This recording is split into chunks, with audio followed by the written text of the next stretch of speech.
In 1932, the Australian military launched a full-scale operation against a herd of flightless birds and lost. This isn't a cartoon. This isn't an internet meme. This is the true, absurd story of the Great Emu War, a conflict so bizarre it pits a modern army fresh from the trenches of a world war against a new, unexpected enemy. To understand this conflict, we have to go back to the aftermath of World War I. Australia, like many nations, was grappling with how to reintegrate its veterans. The solution? Settle them on farmlands in Western Australia. But there was a problem. The land was marginal, the farmers were inexperienced, and the global economy was about to crash headfirst into the Great Depression. Wheat prices collapsed, and a quarter of these veteran farmers had already abandoned their land. Then, a second front opened. A drought in the interior sent approximately 20,000 emus migrating towards the coast. For these towering nomadic birds, the farmers' cultivated fields were an all-you-can-eat buffet. The birds devoured and trampled crops. They broke through fences, creating openings for rabbits to cause even more damage. For the farmers, this wasn't an inconvenience.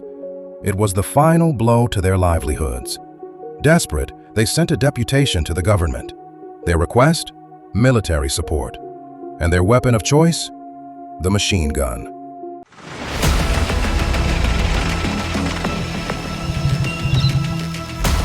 The government agreed. In November 1932, Defense Minister Sir George Pearce dispatched a 3-man unit from the Royal Australian Artillery. Their commander was Major G.P.W. Meredith. Their mission? Cull the emu population. Their equipment? 2 Lewis machine guns and 10,000 rounds of ammunition. They were even accompanied by a cinematographer, expecting an easy victory. The war began on November 2nd. The soldiers spotted a flock of 50 emus and moved into position. But the moment the guns opened up, the emus didn't panic and herd together. They did something far more intelligent. They scattered. Breaking into small, agile groups, they became nearly impossible to target in mass. The first day was a resounding failure. 2 days later, they tried a new tactic, an ambush. Meredith positioned his gunners at a local dam, lying in wait as a battalion of over 1,000 emus approached. This was it, the perfect kill box. They waited until the birds were at point-blank range And opened fire. And then, after just 12 emus were killed, the gun jammed. The flock scattered, and the opportunity was lost.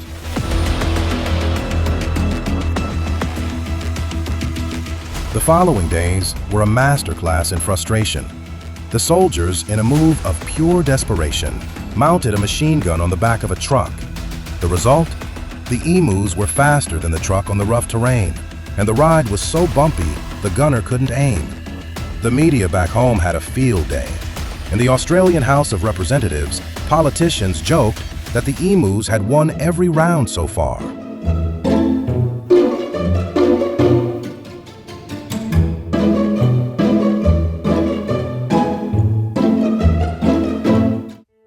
After just 6 days and thousands of rounds expended, the military was withdrawn in disgrace.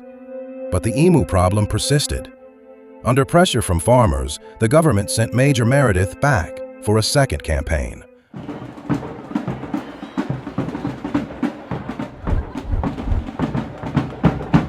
Over the next month, he claimed some success. In his final report, Meredith stated his team had used 9,860 rounds to achieve 986 confirmed kills, a ratio of exactly 10 bullets per bird. He also claimed another 2,500 later died from injuries, though historians highly dispute these figures. The Major was forced to concede the incredible resilience of his foe, stating, and I quote, "So, the emus won." The farmers' requests for further military aid in the following years were all refused. The government instead returned to a bounty system, which proved more effective, with tens of thousands of claims filed. The ultimate solution was the expansion of massive exclusion fences, originally built to keep out rabbits, to also block the emu's migratory paths. And here is the twist. This funny story has a deeply serious and paradoxical conclusion. The veterans who fought for their country were failed twice.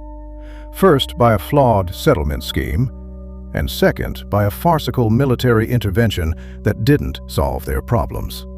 And the emus, celebrated as hilarious victors, ultimately lost the wider war against human expansion.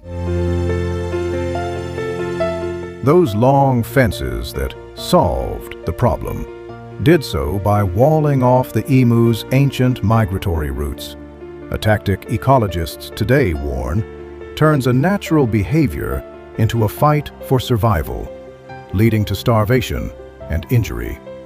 The real lesson of the Emu War isn't that birds can dodge bullets.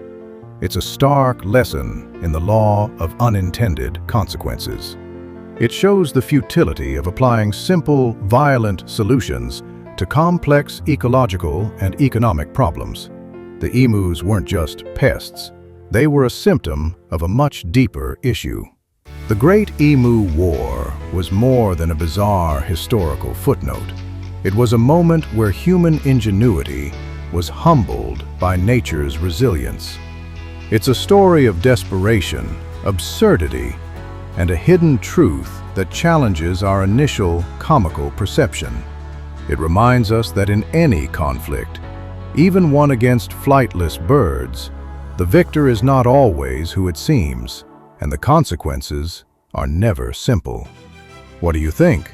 Was the Emu War a hilarious blunder or a tragic comedy with serious consequences? Let us know your verdict in the comments. For another forgotten conflict that shaped a nation, watch our next video, the Toledo War, the U.S. border dispute you've never heard of. Subscribe to the Records Revealed and ring the bell so you don't miss it.